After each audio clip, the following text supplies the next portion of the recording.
जो बोलता है वॉलेंटरी रिटायरमेंट स्कीम के बारे में। तो वॉलेंटरी रिटायरमेंट स्कीम क्या होती है? सबसे पहली चीज़ ये है कि इसमें वॉलेंटरी का मतलब है खुद से, है ना, बाय ओन, यानी अगर एम्प्लॉय खुद से छोड़ना चाहता है जॉब तो वो इस स्कीम के अंदर अपनी जॉब छोड़ सकता है। यहाँ तक क्लियर होगा। अब बात आती है कि ये देख के सकता है कि मान लो कि मेरी कोई किराना की दुकान है, ठीक है, बहुत चलती है, करोड़ों का टर्नओवर है मेरा, मैं एक एम्प्लॉय को सैलरी भी देता हूँ 15-20 लाख की। तो अगर वो छोड़ के चला जाए मेरी दुकान तो क्या वो वॉलेंटरी रिटायरमेंट कहलाएगा?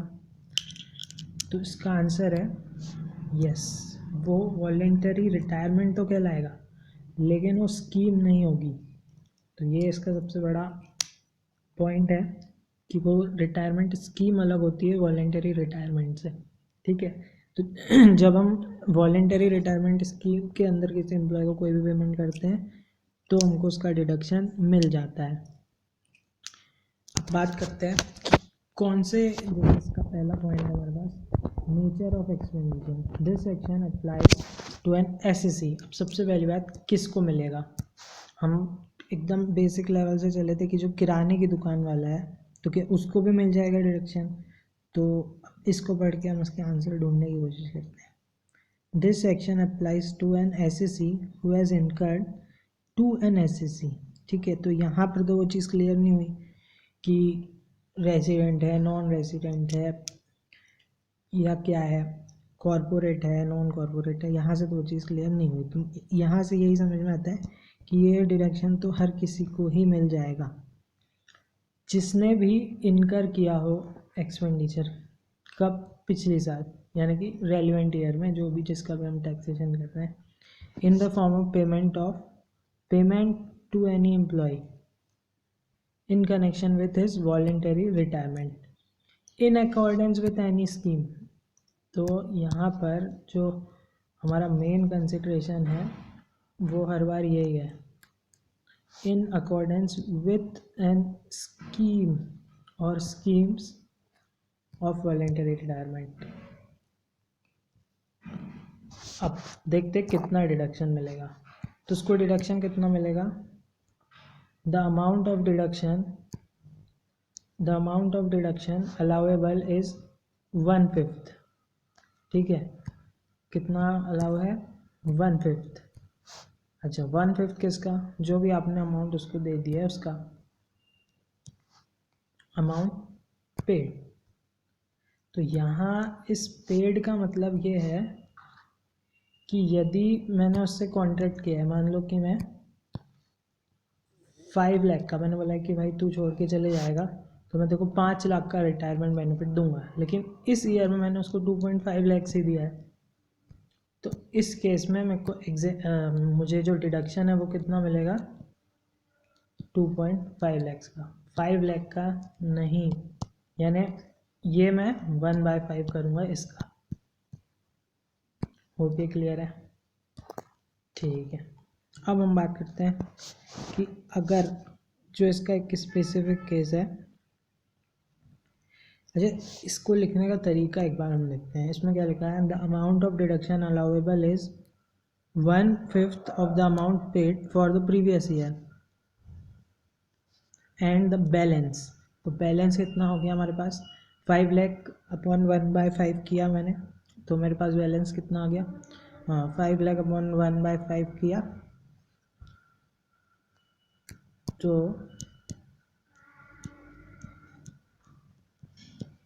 यानी कि 1 लाख का मुझे इस बार मिल जाएगा। तो अब बैलेंस कितना बचा? 4 लाख, और ये 4 लाख 4 ईयर्स में मिल जाएगा। अब यहाँ इसमें कोई ज़्यादा स्पेसिफिक नहीं है, ये इसी तरह से कोड हुआ है सेक्शन, बाकी इसका मीनिंग यही निकलता है।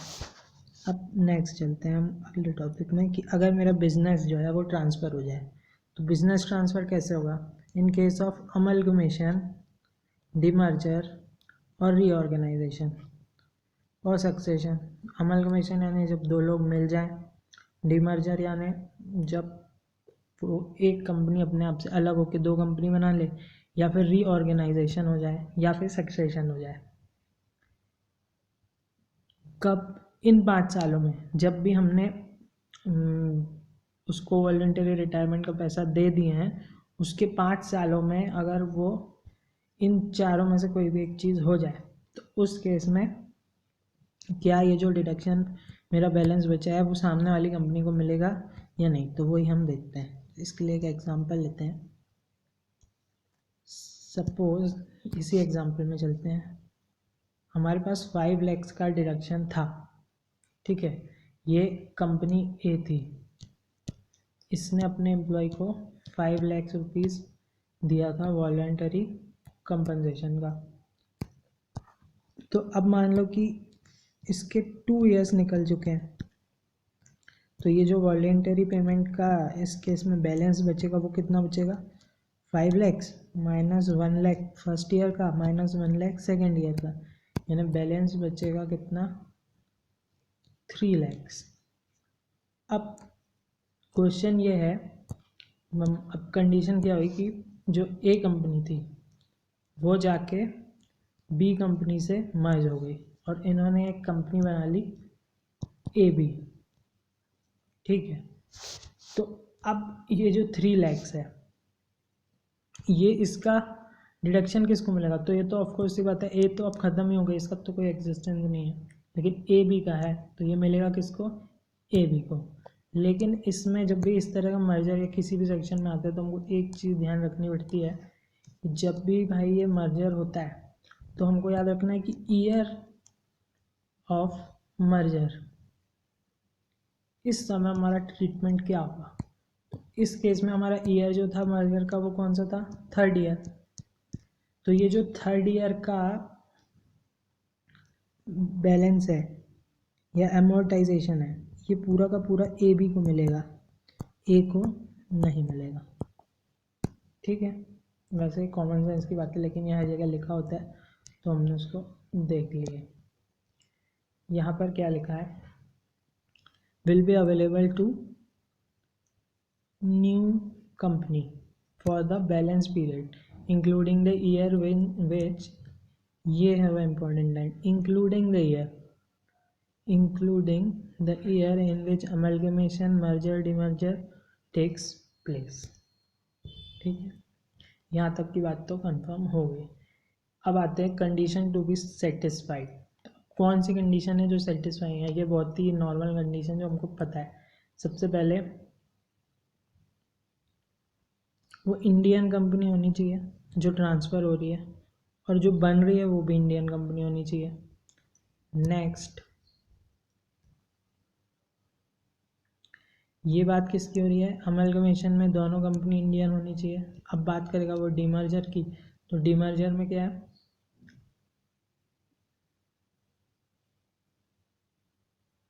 डीमर्जर में भी दोनों कंपनीज इंडियन ही होनी चाहिए। फिर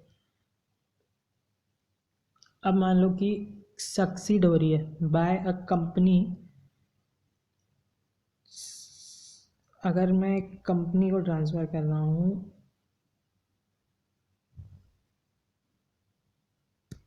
due to reorganisation of business, firm is succeeded by a company. अच्छा, ये तो एक नॉर्मल सी बात है कि जो प्रोप्राइटर होगा वो कभी एक कंपनी को नहीं खरीदेगा, लेकिन एक कंपनी जो होगी वो प्रोप्राइटर को ज़रूर खरीद सकती है। तो ये वही बोला है, where a firm is succeeded by a company. Firm मतलब पार्टनरशिप फर्म ले सकते हैं हम, प्रोप्राइटर भी मान सकते हैं, but specifically for income tax purpose ये पार्टनरशिप ही होती है। तो एक पार्टनरशिप जो छोटी एंटिटी है उसको एक कंपनी ने एक्वायर कर लिया है ना, जो 47(13) यानी कि ये एग्जाम ट्रांसफ़र्स होते हैं जो कि ट्रांसफ़र नहीं माने जाते हैं कैपिटल गेन के सेक्शन में। और अ प्रोप्राइटरशिप कंसर्न जो कि मेरा एग्जांपल था को कंपनी ने ले लिया 47(14) में, तो उस केस में भी ये अप्लाई होगा। फिर वेयर अ प्राइवेट कंपनी, फिर से वही बात, प्राइवेट कंपनी और अनलिस्टेड कंपनी, इसको कौन ले लेगा, एक एलएलपी, क्योंकि ये उनसे बड़ी होती है, ऐसा हम अज्यूम कर लेते हैं। तो अगर एलएलपी ने उनको ले लिया तो भी वो चलेगा, यानी उन कंडीशंस में ये अप्लाई होगा। इन सभी केसेस में क्या होगा, तो जो भी हमारा बैलेंस बचा है ना डिडक्शन, वो अप्लाई हो जाएगा सक्सेसर को। यानी जैसे कि अगर प्रोप्राइटरशिप कोई कंपनी ने लिया है तो कंपनी को अलाउ हो जाएगा, फर्म ने लिया तो फर्म को अलाउ हो जाएगा। No deduction shall be available to original entity being the amalgamating company, demerged company or firm or proprietorship or private company for the previous year। जो मैंने एग्जांपल बताया था कि उस प्रीवियस ईयर में जब ये हो रहा है उस समय भी इनको कोई भी बेनिफिट नहीं मिलेगा, वो न्यू कंपनी को ही मिलेगा। और इसका आखिरी section, no other deduction under any provision of the act, यानी कि किस इस वॉलेंटरी जो हमारा वॉलेंटरी कंपनसेशन है उसका अगर हमने एक बार डिडक्शन यहाँ ले लिया है तो वो किसी अदर प्रोविज़न में हम उसका डिडक्शन नहीं ले पाएंगे। ठीक है, होप ये क्लियर होगा। अब ये तो क्लियर है, इसमें उतनी दिक्कत नहीं है जितनी अब आने वाली है, क्योंकि वॉलेंटरी रिटायरमेंट से मुझे ना सुन के एक चीज़ याद आती है। जब भी वॉलेंटरी रिटायरमेंट या कंपनसेशन ये वर्ड सुनाई देता है तो मेरे कान खड़े हो जाते हैं एक चीज़ के लिए जिसका नाम है एग्जेम्प्ट।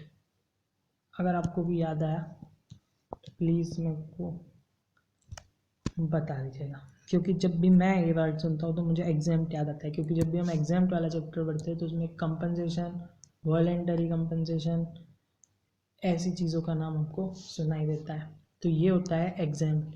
इसका सेक्शन क्या होता है चलो वो हम देखते हैं, लेकिन ये बात तो पक्की है कि इसमें कुछ ना कुछ एग्जेम्पशन तो मिलता है। तो अब हम इसका सेक्शन सर्च करते हैं कि ये कहाँ मिलेगा हमको। मैं अपना सबसे पहला जो मुझे याद आएगा तो मैं इसको जाऊंगा एग्जेम्पशन वाले चैप्टर में, एग्जेम्प्ट इनकम में। यही मुझे इसका सबसे पहला केस मिलना चाहिए। अगर मैं सही हूँ तो, हो सकता है मैं गलत हूँ, लेकिन मुझे विश्वास है मैं सही हूँ। हम करते हैं सर्च। सर्च क्या करेंगे,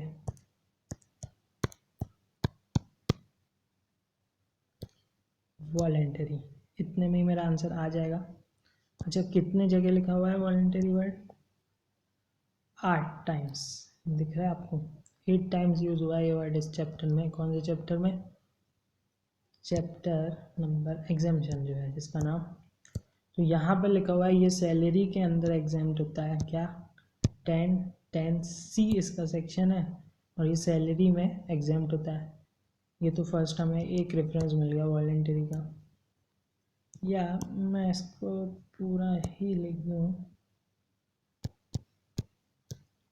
वॉलेंटरी रिटायरमेंट। तो ये वर्ड केवल एक ही जगह यूज़ हो रहा है, वॉलेंटरी के दूसरे मीनिंग हो सकते हैं तो मुझे पता है कि एक ही जगह यूज़। तो भाई यहाँ से तो कुछ नहीं मिला, क्योंकि इसके बारे में भी कुछ नहीं होगा, क्योंकि ये जो एग्जाम्पशन वाला चैप्टर है ना, ये केवल हमको बताता है वो वाला एग्जाम्पशन जो किसी चैप्टर में नहीं है, लेकिन अगर किसी चैप्टर के स्पेसिफिक एग्जाम्पशन है, जैसे कि ये सैलरी के अंदर का है, तो ये हमें इसका पूरा डिटेल मिलेगा कौन से चैप्टर में? सैलरी वाले में। तो ये तो फिलहाल हमारे काम का नहीं है, तो इसको करते बंद। अब हम खोलते हैं चैप्टर जहाँ इसके पूरे डायरेक्शन हमें मिल जाएंगे, कब ये एग्जाम्प्ट होता है, नहीं कब नहीं होता है, होता है तो किसके लिए होता है, कितना होता है, लिमिट क्या है। चलिए देखते हैं।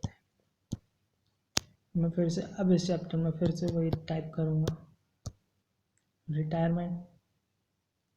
शायद वॉलेंटरी रिटायरमेंट बेटर होगा।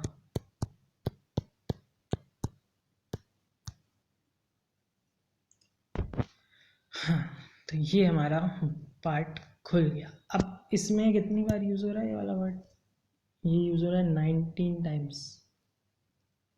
तो मतलब 19 टाइम्स सैलरी वाले चैप्टर में वॉलेंटरी रिटायरमेंट की बात की गई है, यानी ये छोटा मोटा टॉपिक तो है नहीं। तो चलिए देखते हैं, समझने की कोशिश करते हैं कि वॉलेंटरी रिटायरमेंट सैलरी में क्या होता है।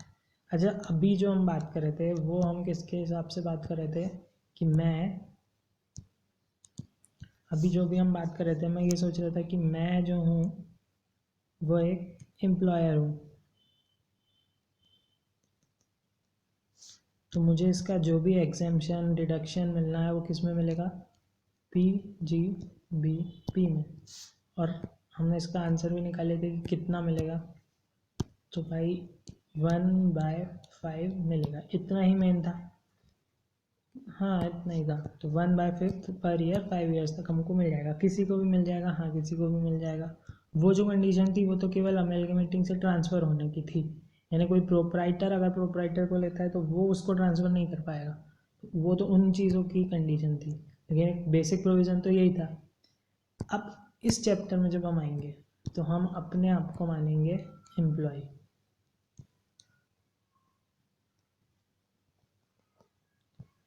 फिर से अगर मैं वही किराने की दुकान वाला एग्जांपल लूँ तो हम उसी से अपने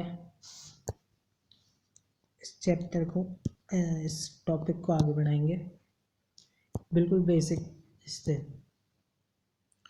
चलो देखते हैं क्या होता है। जब भी लम सम पेमेंट और otherwise receive by an employee at the time of voluntary retirement would be subject to profit in lieu of salary.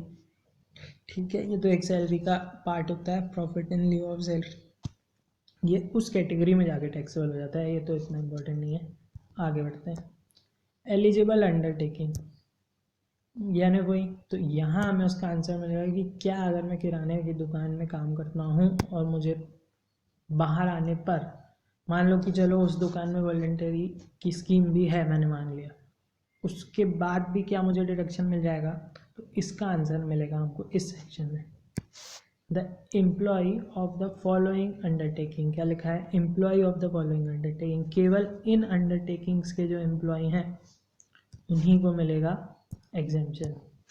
कौन सी है, सभी बड़ी बड़ी कंपनीज हैं, जैसे public sector company, any other company, यानी प्रोप्राइटरशिप की बात नहीं है, कोई भी कंपनी चाहे वो प्राइवेट हो पब्लिक हो वटेवर, ठीक है। Next, authority established under central state provincial act, local authority, cooperative society, university, central की हो या स्टेट की हो, आईआईटी, जैसे आईआईटी सुना है, मे भी इसके बाद आईआईएम आने वाला है, हाँ बिल्कुल।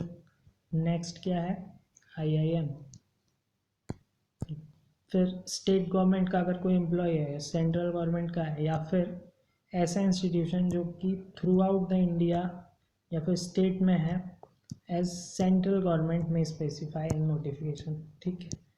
अच्छा, तो अब यहाँ तक समझ आ गया, अभी तक तो हमने कुछ खास पढ़े नहीं है, बट एक नॉर्मली हमने समझे कि भाई अगर वो कोई एम्प्लॉय होगा वो इनका होगा, यानी पब्लिक सेक्टर का या इन कंपनीज में से किसी का भी एम्प्लॉय होगा तो उसको डिडक्शन मिल जाएगा, 1010C में एग्जेम्पशन मिल जाएगा, डिडक्शन एग्जेम्पशन मिल जाएगा।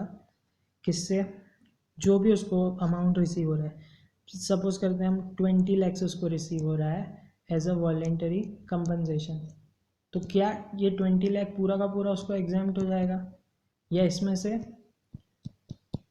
क्या ये पूरा एग्जाम्प्ट होगा, या इसमें से कुछ सम पोर्शन एग्जाम्प्ट होगा। ये बात तो पक्की कि एग्जाम्प्ट होगा, क्यों, क्योंकि 1010C में अब आ गया, इसका मतलब कि उसमें एग्जाम्पशन मिलेगा। तो अब देखते हैं कि ये कितना एग्जाम्प्ट होगा। तो यहाँ सबसे पहली लिमिट हमको दे दी गई है, द मैक्सिमम लिमिट, यानी सबसे ज़्यादा से ज़्यादा ये कितना एग्जाम्प्ट होगा, तो बस 5 लाख रुपए का मैक्सिमम एग्जाम्प्ट होगा। इतना सारा पढ़े और बाद में पता क्या चला कि मैक्सिमम एग्जाम्पशन है केवल और केवल 5 लाख। तो 5 लाख के लिए हमको इतनी मेहनत करनी पड़ रही है, एक्चुअली में तो हम 5-6 नंबर्स के लिए इतनी मेहनत कर रहे हैं जो कि जायज़ है। लेकिन आगे बढ़ते हैं। Such compensation should be at the time of his voluntary retirement, तो कब होना चाहिए ये, at the time of his voluntary retirement.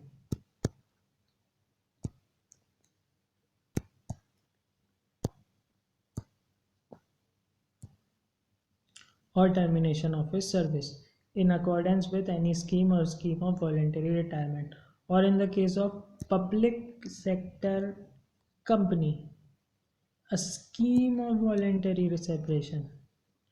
क्या बोला, scheme of voluntary separation।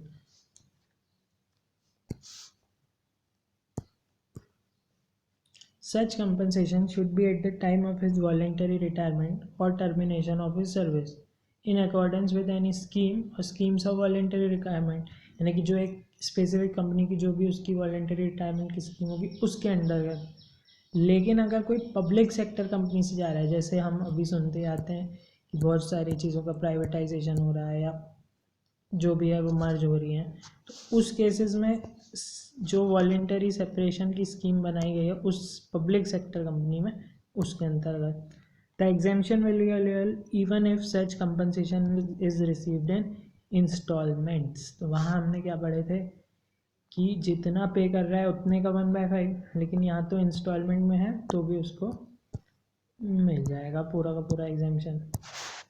चलो देखते हैं। अब इसके लिए आई क्या guideline. The scheme should be framed in accordance with such guidelines as may be prescribed and should include the criteria of economic viability. Rule number 2B introduce हुआ जो कि बताता है कि गाइडलाइन की किसको मिलेगा। अब भाई अगर किसी को वॉलेंटरी रिटायरमेंट का आप पैसा दे रहे हो, ठीक है, तो कोई आया और चला गया, तो उसको वॉलेंटरी रिटायरमेंट का आप पैसा दे रहे हो तो वो जायज़ नहीं बनता है, उसमें कहीं ना कहीं डाउट क्रिएट होते हैं। इसके लिए इसका पहला क्राइटेरिया हमको क्या बताया गया, it applies to an employee who has completed 10 years of service और कंप्लीटेड 40 years ऑफ एज, यानी जो बूढ़े लोग हैं, है ना, तो ये ओल्ड पीपल हो गए 40 के ऊपर, नॉर्मली 60 के ऊपर हम मानते हैं, बट यहाँ हम 40 मान लेते हैं, क्योंकि अगर हम 60 मानेंगे तो नॉर्मली रिटायरमेंट की एज ही 65 होती है आई गेस। तो अगर 60 से 65 इतना ज़्यादा ना लेके केवल 40 लिया गया। और उसके बाद ऐसा भी नहीं है कि केवल बूढ़े लोग को ही दिया गया, 10 साल की अगर आपने सर्विस भी पूरी कर ली है। अब मुझे ये श्योर नहीं है कि ये सर्विस केवल एक ही ऑर्गेनाइजेशन में या टोटल ओवरऑल, लेकिन मैं ये कहूँगा कि ये एक ही ऑर्गेनाइजेशन की सर्विस है, क्योंकि स्कीम जिस स्कीम में आप रिटायर हो रहे हो वो तो एक ऑर्गेनाइजेशन की ही होगी ना। इसलिए इसमें क्या बोला गया कि it applies to an employee who has completed 10 years of service और कंप्लीटेड 40 years ऑफ एज, ठीक है।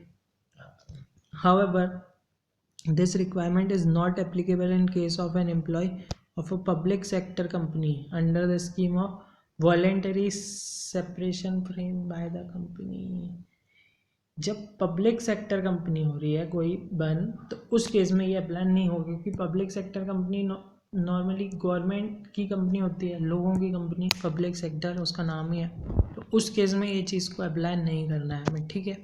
तो ये याद रखने वाला पॉइंट है कि भाई वैसे तो 10 साल की सर्विस या फिर 40 ईयर जो भी हो जाए, लेकिन ये वाली क्राइटेरिया अप्लाई नहीं होगा किसमें, पब्लिक सेक्टर कंपनी में। अब नेक्स्ट पॉइंट देखते हैं।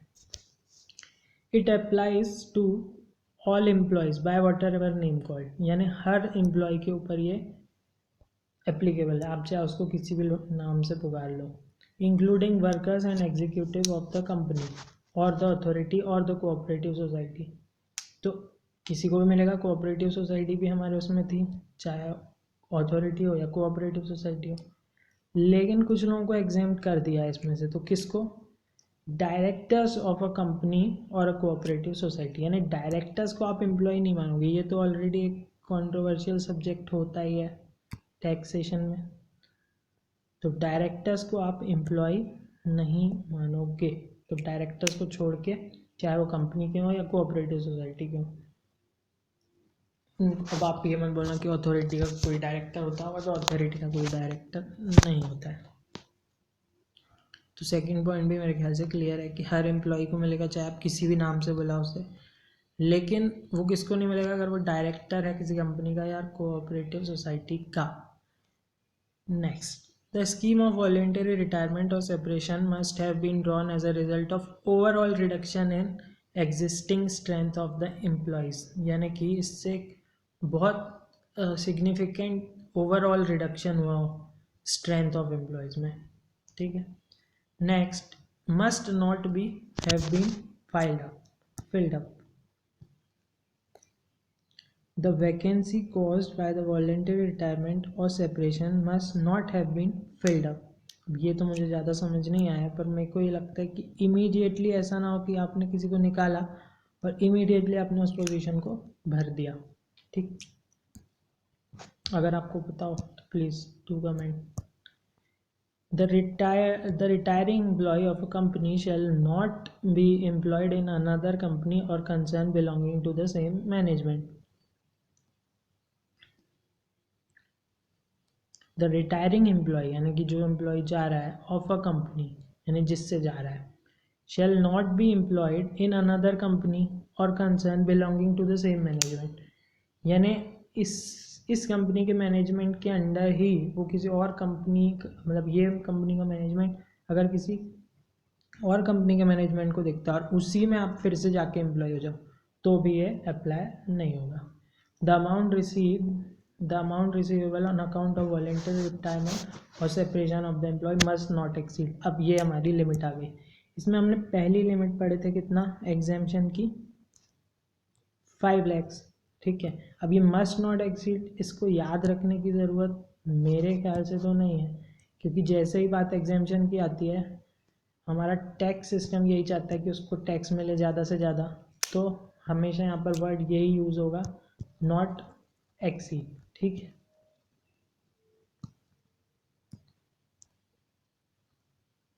तो भैया इसमें हमने पहली चीज़ तो देख लिए थे 5 lakhs।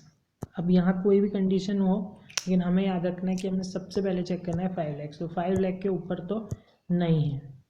अब जो भी है वो कितना होगा। अच्छा चलो एक चीज़ समझने की कोशिश करते हैं।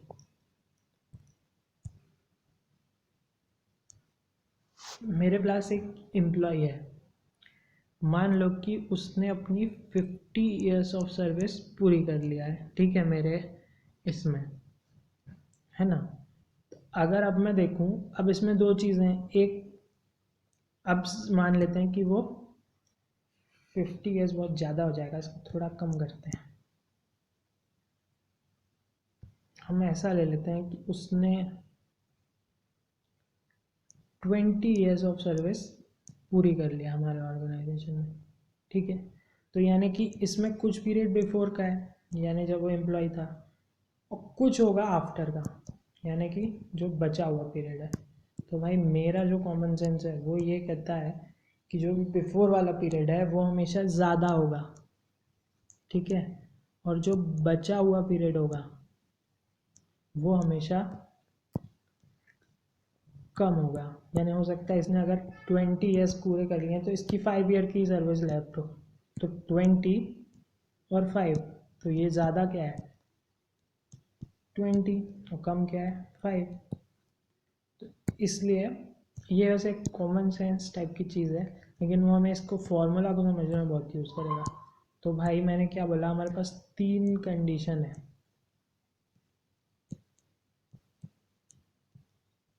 इसके, जिससे कि हम 10(10)(c) में एग्जेम्पशन ले पाए। ठीक है, उसमें से हमको एक कंडीशन तो बार बार सुन सुन के याद हो गई, जो कि है 5 lakhs। अब बची 2। पहली कंडीशन हम चेक करते हैं क्या है। The amount equivalent to 3 months salary of each completed year of service. ठीक है, कितना, for each completed year of service 3 months salary for each completed years of service. तो भाई 3 months salary for each completed year of service, इसका क्या मतलब हुआ, इसका ये मतलब हुआ कि जैसे अगर हम ये एग्जांपल लें तो हमने 20 ईयर्स की सर्विस पूरी कर ली थी हमारे एम्प्लॉय ने, तो अब क्या 20 ईयर की जितना भी इसका पूरी सैलरी बनती है उतना डिडक्शन दे, नहीं, पूरा तो नहीं दे सकते। तो हम ये मानेंगे कि हर एक साल में केवल 3 months थे। ठीक है, हर ईयर में 3 months थे, और 3 months के हिसाब से ही हमने उसको 20 साल तक सैलरी दी। तो 3 months इंटू सैलरी और into completed year of service यानी कि 20 ईयर्स। तो यानी अगर उसको हम पूरा दे देते तो उसको कितना मिलता, 12 इंटू 20, यानी कि 240 मंथ्स की सैलरी उसको मिलती, लेकिन हम उसको कितनी दे रहे हैं,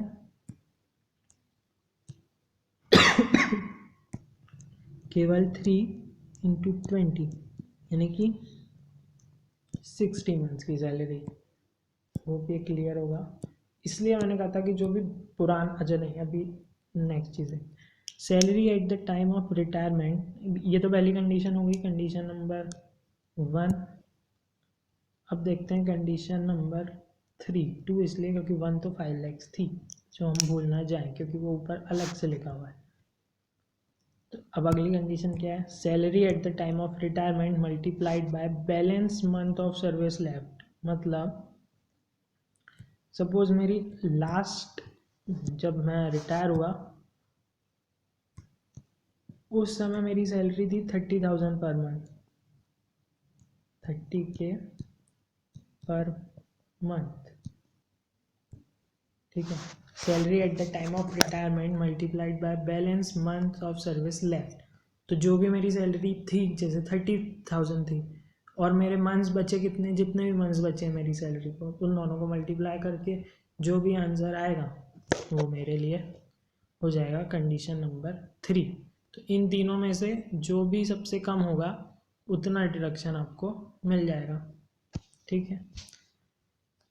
तो वही बात मैं कह रहा था कि हमेशा जो बिफोर वाला पीरियड है वो हमेशा ज़्यादा होगा, इसलिए हम इस केस में क्या करते हैं कि केवल 3 मंथ्स लेते हैं एक ईयर में, और जो बाद वाला पीरियड है उसमें हम हर हर जितने भी मंथ्स बचे हैं पूरा का सैलरी ले लेते हैं, ठीक। शायद ये एक एग्जांपल हम करेंगे तो उससे ये क्लियर हो जाएगा। अब आता है इस चैप्टर का, इस टॉपिक का सबसे इम्पोर्टेंट पॉइंट, जिसके कारण मैं ये वीडियो बना रहा हूँ, जिसमें where any relief has been allowed to an SSC under section number 89, ने सेक्शन नंबर 89 में अगर उसको कोई रिलीफ उसने ले लिया है तो उसको यहाँ पर कोई रिलीफ नहीं मिलेगा। अब सेक्शन नंबर 89 अगर आपको याद है तो अच्छी बात है, और नहीं याद है तो अभी हम उसको डिस्कस कर लेंगे।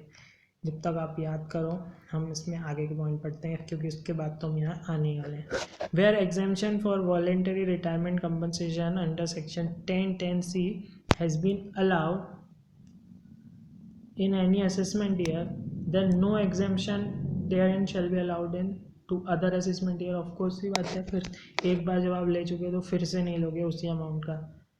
सैलरी, तो भाई सैलरी क्या होगी, तो इस पर्पस में सैलरी क्या होगी, तो बेसिक सैलरी और डियरनेस अलाउंस, और अगर एम्प्लॉयमेंट में जो आपको termination benefit, dearness allowance, salary का मतलब क्या होगा, basic salary plus DA, basic salary plus DA. तो डीए हमेशा नहीं लेना है, उसकी एक कंडीशन है, अगर वो रिटायरमेंट बेनिफिट के लिए मिल रहा है तो उतना डीए, ठीक है। और कमीशन, तो ये जो सैलरी के 3 पार्ट होते हैं ये तीनों ही हैं, लेकिन केवल डियरनेस में हमने एक चीज़ देखी कि वो terms of employment for retirement benefit अगर है तो ही हमको मिलेगा, ठीक है। होप क्लियर है। चलो अब इसका एक एग्जांपल दिया है वो कर लेते हैं, उसके बाद हम आते हैं सेक्शन नंबर 89 पे। तो mister Dinesh receive the voluntary retirement compensation of 15 lakh. उसको कितना मिला, 15 लैक्स, जब उसने 30 ईयर्स और 4 मंथ्स ऑफ सर्विस पूरी कर लिया SBI में। तो हम सबसे पहले तो वो 4 कंडीशन याद करेंगे, 4 कंडीशन नहीं, जो हमारी एक्चुअल कंडीशन थी कि वो कब मिलेगा। तो ये एम्प्लॉय किसका है, SBI का। तो SBI तो एक कंपनी है, तो ऑफकोर्स इसको मिल जाएगा एग्जेम्पशन। ही स्टिल है 6 ईयर, अच्छा, और उसमें फर्स्ट कंडीशन क्या थी, क्या उसने 30 ईयर्स ऑफ 4 मंथ कंप्लीट कर लिया, और हमारी सर्विस की टर्म थी 10 ईयर्स। तो यस वो 10 से एक्सीड कर रहा है, तो ये इस वाले क्राइटेरिया में भी एलिजिबल है। अब उसको बचे कितने साल हैं सर्विस के, he has 6 years left for the service. Eight the time of voluntary retirement he was drawing a basic salary of 30,000 per month, dearness allowance of 10,000 per month. तो हमको कंप्यूट करना है टैक्सेबल वॉलेंटरी रिटायरमेंट कंपनसेशन। हमें क्या calculate करना है, taxable, क्या calculate करना है, टैक्सेबल, लेकिन एक्चुअली में हम कैलकुलेट क्या करेंगे एग्जाम, क्योंकि टैक्सेबल तो हम यूँ ही निकाल लेंगे। तो चलिए इसका आंसर देखते हैं, या सॉल्व करने का मुझे इतना कोई इसमें कुछ खास है नहीं, तो हम डायरेक्ट आंसर से ही इसको समझने की कोशिश करते हैं। हमें याद है कि 3 कंडीशन होती है, पहली तो 5 लाख, दूसरी होती है कि 3 months salary into completed years of service. तो इसमें कंप्लीटेड ईयर्स ऑफ सर्विस कितने आएंगे, 30 ईयर्स, ठीक है। 3 मंथ सैलरी, अब उस इस 3 मंथ सैलरी, तो सैलरी हम कैसे निकालेंगे, जो भी मेरी बेसिक सैलरी थी उसमें मैं डी ऐड कर दूंगा। अब इसमें डी दिया ही हुआ है कि फॉर्म्स पार्ट 10,000, तो मेरे लिए सैलरी हो गई 40,000, और 40,000 की सैलरी कितने महीने के लिए है, 3 मंथ्स इंटू 30 ईयर्स। हर महीने में मैं, हर साल में मैं गिन रहा हूँ 3 मंथ, तो मेरी सैलरी आ गई कितनी, 36 लैक्स, जो मेरी कंडीशन नंबर 2 है। अब कंडीशन नंबर 3 क्या है, कंडीशन नंबर 3 कहती है कि भाई जो बचा हुआ समय, तो बचा हुआ समय कितना है देखते हैं। He still has 6 years of service left, तो 6 साल की उसकी सर्विस बाकी है, यानी कि 72 मंथ्स की उसके बाद सर्विस बाकी है ना। 6 इंटू 12, 6 ईयर्स है, मतलब हर ईयर में 12 मंथ्स हैं, उस हिसाब से रिमेनिंग मंथ्स ऑफ सर्विस आ गया 72, तो यही उसने भी किया है। और 40,000, तो उसको सेकेंड कंडीशन का आंसर, थर्ड कंडीशन का आंसर उसके पास आ गया 2880। तो इन तीनों में से कौन सा लेस है, ऑफ कोर्स 5 लाख, तो उसको एग्जाम्पशन कितना मिल जाएगा, 5 लाख।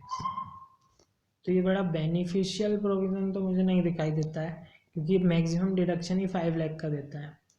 तो ये उसके लिए ज़रूर बेनिफिशियल है जो बहुत कम सर्विस जिसकी बची हो और वो रिटायरमेंट ले ले, तो उस केस में ये बड़ा बेनिफिशियल हो सकता है उसके लिए, क्योंकि उसको फिर कंपनसेशन भी शायद मे भी 5 लैक्स के अंदर मिले, या उसको 5 लाख का, अगर उसको 10 लैक्स मिल रहा है तो उसके लिए आधा हो जाएगा, है ना। तो ये वाला केस मुझे ऐसा लगता है। अब हम आते हैं सेक्शन नंबर 89, जो कि शायद एग्ज़ाम में भी आ जाए, क्योंकि ये मुझे बहुत नई चीज़ लगी है। अब सेक्शन नंबर 89 को, पहले तो हम सेक्शन नंबर 89 समझने की कोशिश करते हैं कि सेक्शन नंबर 89 क्या होता है।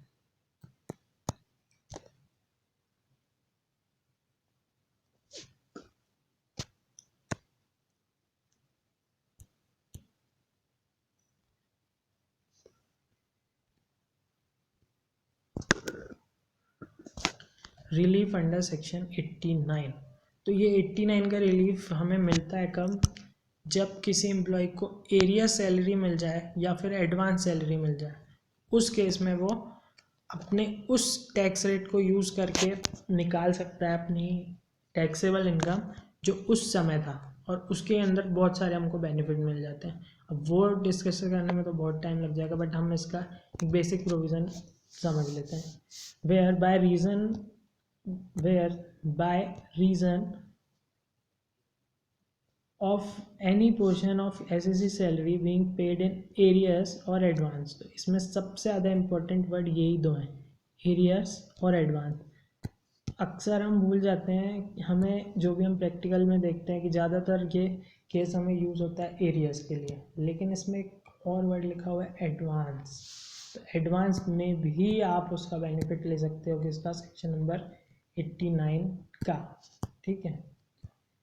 तो एरियस तो हो गया, एडवांस हो गया, या फिर एक ईयर की सैलरी अगर हमें 12 मंथ से ज़्यादा मिल रही है, तो उस केस में भी his income is assessable at the rate higher than which would have been assessed, यानी कि उसको लगता है कि उसकी इनकम, यानी उसके जैसे अगर मुझे एरियस अभी मिल जाए मान लो पुराने सालों का, तो एक बेसिक असम्पशन ये है कि पिछले सालों में टैक्स रेट कम रहा होगा, लेकिन इस साल में तो ज़्यादा रहेगा, तो मेरे को एग्जाम्पशन कितने पे लेना चाहिए, जो पिछला टैक्स रेट था उसी पे मेरे को टैक्स लगना चाहिए। लेकिन हमारे सिस्टम के हिसाब से तो हमको इस साल जो भी मिला उस पर टैक्स लग जाएगा, है ना। तो क्योंकि सैलरी का टैक्सेशन कैसा होता है, रिसीप्ट और due which ever is earlier. तो अब वो तो ड्यू भी नहीं होती, ये तो सीधे रिसीव हो रही है, क्योंकि एरियस वही होता है ना जो ड्यू भी नहीं था। तो उस केस में हमको एरियस जब भी मिलता है तो हम एग्जेम्पशन मिल जाता है हमें पिछले टैक्स रेट के हिसाब से। तो यही होता है सेक्शन नंबर 89। तो इसमें जो दूसरा वर्ड यूज़ हुआ है एडवांस, है ना। तो ये जो हम वॉलेंटरी रिटायरमेंट की बात करें वो एक तरह से एडवांस पेमेंट ही तो है, वो एडवांस पेमेंट ही तो है। तो वो ही एडवांस पेमेंट के लिए अगर हम सेक्शन नंबर 89 में जाकर रिबेट ले लेते हैं तो फिर हमको रिबेट किस में नहीं मिलेगी, सेक्शन नंबर 10(10)(c) में हमें कोई रिबेट नहीं मिलेगी अगर 89 में मिल गई है तो।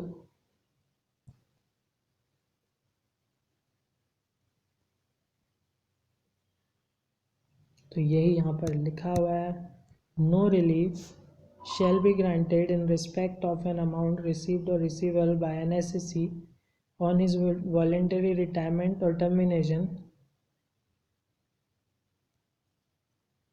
if exemption under section 10(10)(c) of such received on voluntary has been claimed by the SSC in any of the assessment year। तो इसका क्या मतलब है कि या तो भाई मैं 10(10)(c) में एग्जेम्पशन ले लूँ या तो मैं 89 में ले लूँ, या तो मैं 89 में ले लूँ या फिर मैं 10(10)(c) में ले लूँ। अगर मैंने 10(10)(c) में ले लिया हूँ तो 89 में नहीं मिलेगा, अगर 89 में ले लिया हूँ तो 10(10)(c) में नहीं मिलेगा। इतने इसमें इतना ही था। एक बार हम अपनी तसल्ली के लिए सर्च कर लेते हैं कहीं और वॉलेंटरी रिटायरमेंट हमसे मिस तो नहीं हो गया है इन दो चैप्टर्स में।